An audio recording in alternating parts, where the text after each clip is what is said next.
అన్న పదం కొత్త ఆట నేర్చిందా పాపలాంటి లేత పదం పాఠశాలగా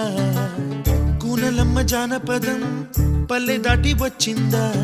చవళిల జానతనం పాట చూపగా కుంచెలో తాగే చిత్రాలు ఎదురొచ్చేలా అంతటా